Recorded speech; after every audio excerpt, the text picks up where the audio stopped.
Hi, my name is Justin, aka Ghost Reader, and today I'm doing my first check-in for the History Reading Challenge. If you want to know more about the History Reading Challenge, that I'm hosting along with Justin from Triumphal Reads, Emma from A Couple Books, and Jenny from Bookish Shenanigans, all you have to do is read one history book during the next 2 weeks, and you're part of the challenge. We have some interesting prompts as well.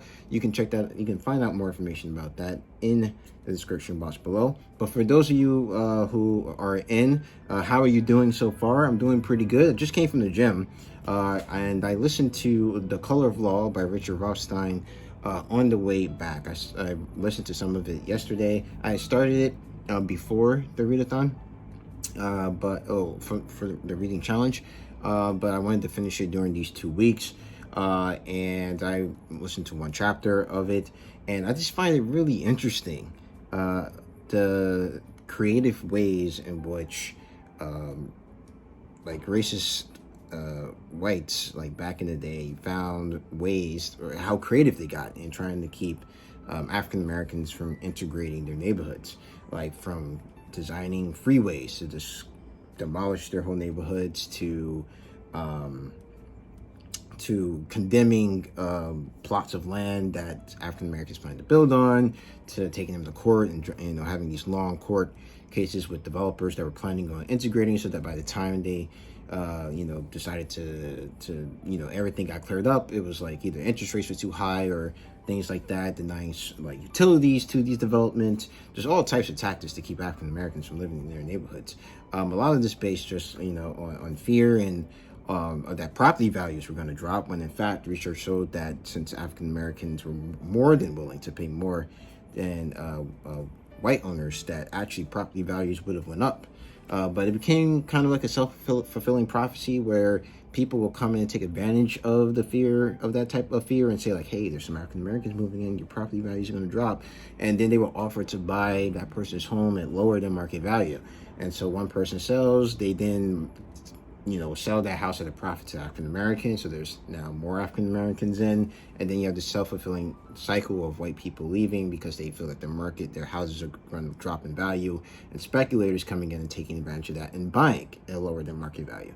And so it was just a sad rigmarole, and African Americans kind of got screwed by homeowners, real estate agents, the government, who's like may not be who's kind of in a way enforcing some of these, or at least in places where there was some integration, coming in and saying like, no, this community is going to now be either all white or all black. And it just sucks, and it sucks for a lot of African Americans, because they couldn't even have the home ownership without either a fight or not at all, or they had to live in areas that they didn't want to live.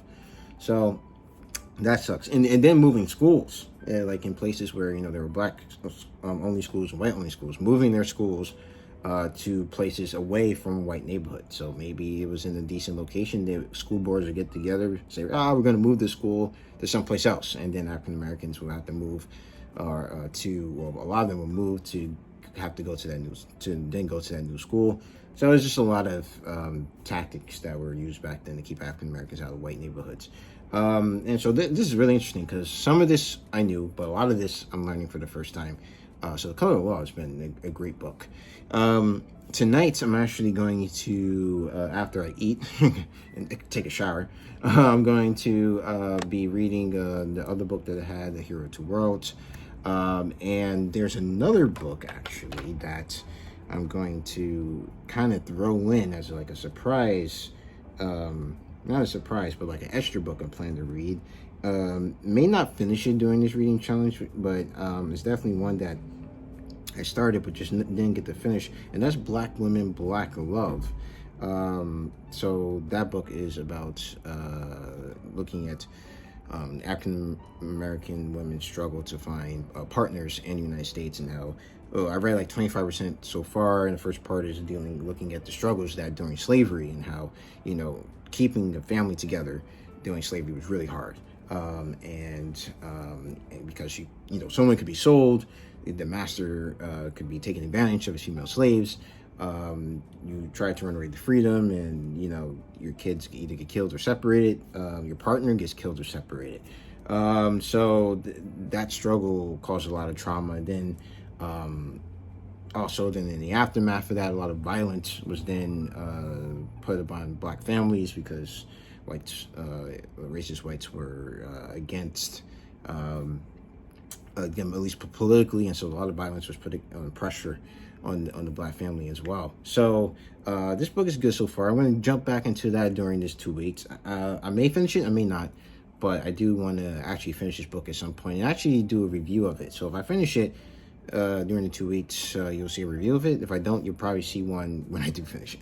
So yeah, that's going to be my check-in for the History Reading Challenge. Let me know down below what book you're reading for the History Reading Challenge, or books, and how far you've gotten so far. So that's going to be it for me. If you like this video, please hit the like button. If you want to see more videos from me, please subscribe. You can follow me on Twitter at GhostReads28, on Instagram at Justin the Ghost Reader, and also on Goodreads. The link to that is down in the description box below. So as always, keep reading, and Black Lives Matter.